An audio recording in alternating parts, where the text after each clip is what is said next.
Hello, नमस्कार. मी वर्षा. आजच्या नवीन ब्लॉगमध्ये मनापासून स्वागत करते. तर चला, आता आज आहे ना सवासणी जेव घालायच्या होत्या.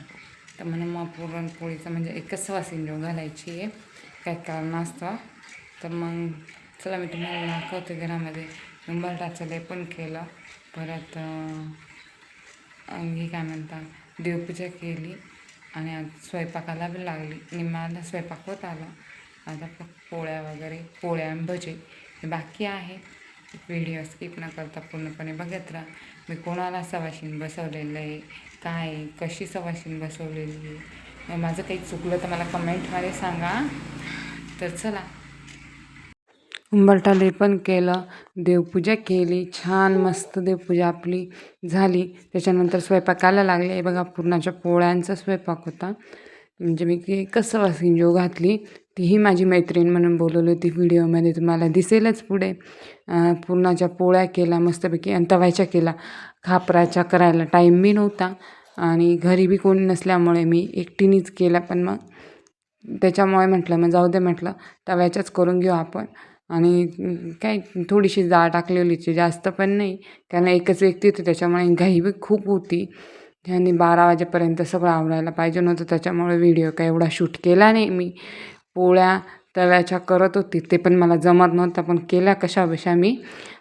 कारण खापराची सवय आहे ना, त्याच्यामुळे खापराचा व्हिडिओ मी तर तुम्हाला केलेलाच आहे. आपल्या यूट्यूब चॅनलवर आहे शेअर केलेला रील म्हणून. छोटासा मोठा शॉर्ट आहे. आणि त्याच्यानंतर मग पोळ्या म्हटलं पोळ्या केल्या. असं थापून घेता बघा, थोडंसं म्हणजे तीच ट्रिक वापरली मी बी. जसं मांड्यांच्या पोळ्यांना करता तशी अशा थापून घेतल्या आधी हातावर, आणि मग त्याच्यानंतर मग लाटला पीठ टाकून, आणि मग हातावर घेता, पण मग मी तशी थोडीशी मोठी करायची आणि मग लगेच टाकून द्यायची.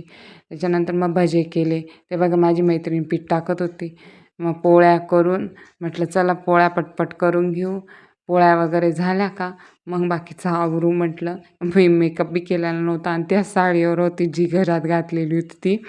मी साडी बी चेंज करायला टाईमच नाही भेटला, कारण कामाची गर्दी बी खूप होती. अथर्वही थोडाफार रडायचा मधून. म्हटलं मग जाऊ दे, म्हटलं की आपण आहे ना अशाच अवतारामध्ये थोडासा व्हिडिओ शूट करू आणि टाकून देऊ आपल्या यूट्यूब चॅनलवर. तर म्हणून मग म्हटलं, ते बघ जसं आपण पूर्ण मांड्यांना लाटतो त्याच पद्धतीने मी लाटत होती. आणि त्याच्यानंतर माऊचे पप्पा पण घरी नव्हते, ते पण बाहेर गेलेले होते. म्हणजे गाडीवरच गेलेले होते, कोणीच घरी नव्हतं. आणि त्याच्यानंतर म्हटलं मग जाऊ दे, मग आपण तव्याच्याच करून घेऊ. एक तरी 9 सवासणी घालायच्या होत्या, पण मग नाही जमलं. त्याच्यामुळे एकच सवासणी मी घेऊ घातली. ते पण मंगळवारचा दिवस होता, त्याच्यामुळे मंगळवार होता ना काल दिस, त्याच्यामुळे मग म्हटलं जेव घालून देऊ आपण. आणि म्हणून मग एक सवाशीण घातली. तिचा मुलगा आणि ती आलेली होती, त्याच्यामुळं मग म्हटलं मग चला जेव घातली. त्याच्यानंतर मग तिथून पुढे स्वयंपाकाला कोणीच मदत करायला बी नव्हतं हाताखाली. आणि त्याच्यानंतर मग मी भजे तळत होती, ती थोडंसं शूट घेत होती माझ्यावालं. तेव्हा कुरडया पापडात तळल्या, भजे काढले आणि तिला म्हटलं भज्यांचं थोडंसं शूट घे. आणि त्याच्यानंतर मग सगळं आवरून गेलेलं होतं. खीरचं काय मी शूट केलं नाही, बाकी सगळा स्वयंपाक रेडी होता. रसई, भजे, कुरडया, खीर, पोळ्या, सगळं भात सगळं आवरून गेलेलं होतं. आणि लवकर जेव घालून द्यायची होती, त्याच्यामुळे पटपट घाई बी होती. आणि बाकी कोणीही घरात नसल्यामुळे थोडीशी ते येतच ना प्रत्येक स्त्रीला अडचण.